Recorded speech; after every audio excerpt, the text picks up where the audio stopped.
Now we're getting ready to make the saltfish and the cabbage. So we just drop like, we only need about 2 to 3 tablespoons of oil in our pan, just to show you. And this is vegetable oil, or you could use coconut oil, okay? And what we're gonna do is take all of our fresh seasoning, like our onions and stuff like that, and we're gonna place it in the pot. And we're just gonna let that do its thing. And then we're gonna start throwing. I like to put the onions and the carrots in all at one time and let it just marinate together and become one and give you that flavor that you need and bring out all the oils and the essence and the onions and the carrots and put it together. And we're not going to do all the carrots, we just want some of it.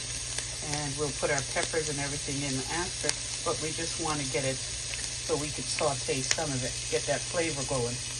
And this is what we're doing. Meanwhile, our dumpling is boiling over there.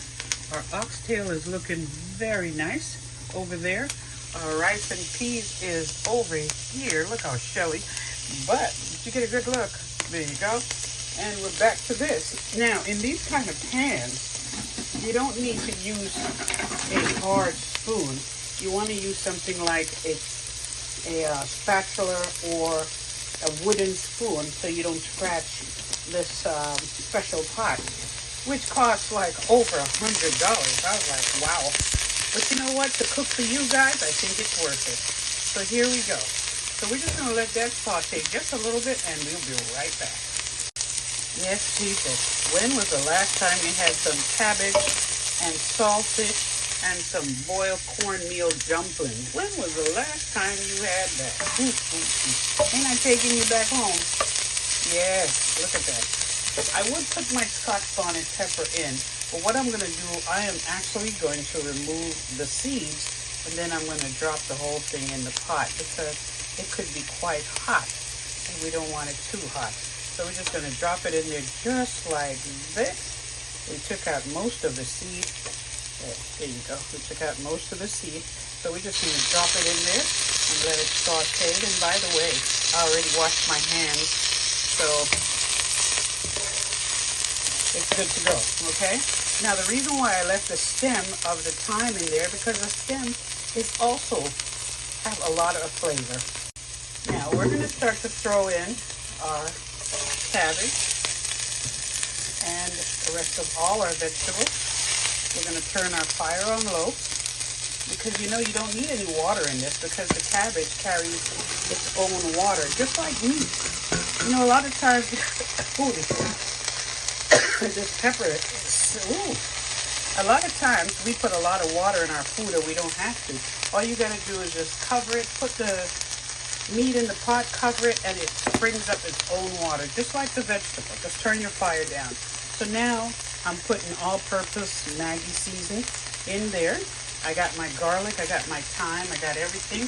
And the last thing I'm going to do is add my saltfish on top. Hey, I'll see you at the dinner table. When was the last time you had cabbage? When was the last time you had cabbage and saltfish and boiled dumplings? Ooh, look at this Sunday dinner. Ackee. Ooh, look at this. I almost said ackee and saltfish.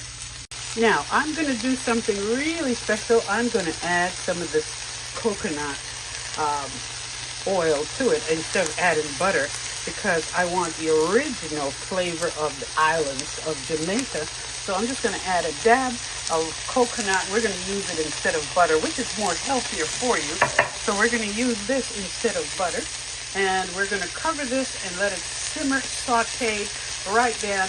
We still want to keep some of the crunch in the cabbage. I know a lot of Jamaicans, they love to put ketchup in their food, but I don't think I'm going to do that. I'm just going to add some more seasoning, all-purpose seasoning to my pot. And I'm going to add some fresh garlic, which I did already. And we're just going to let that cook. When was the last time you had saltfish? Look at the saltfish is getting ready to go in. That's what the saltfish looks like. And now, look at this. This is the dumpling, people. Ooh, look here. I'll see you in a minute. Ooh, that Scotch bonnet is kicking my butt. But when was the last time you had some cabbage and saltfish? Cabbage and saltfish. And boiled cornmeal dumpling. Look at this Sunday dinner. Oh, look at that oxtail over there. And then look at the shelly rice. Look at this. Rice and peas made with coconut and milk. And yes, that's a Scotch bonnet pepper right there. I'm telling you, this is kicking my butt. And the reason why I left the thyme on leaves on the stem is because the stem also has a lot of flavor. Lots of flavor. So just wash it and place it in your pot, and that's all you need. Hey, I'll see you in a minute. Okay, so here's the last set of the seasoning that we say dry seasoning or dry herbs. So here it is. So I have some Maggi, which is all-purpose. I have some pimenta, which is one of Jamaica's staple that they use to make the jerk sauce. Now I have it here. I will pick one up and let you see it. Let me try to get one out of the, they don't want to come out. Well, this is it. This is what it looks like. A pimento seed. It's something like black pepper seeds. And then I have some dry thyme. Those are the leaves that you see, the little tiny leaves that you see. And then I have some dried garlic and dried onions also. Now, and then we have our fresh tomatoes. Now, one of the things that people do a lot is that they over-spice their food. In order for you to get that good flavor, you do not have to over-spice your food. So, hey, I'll see you at the dinner table. People.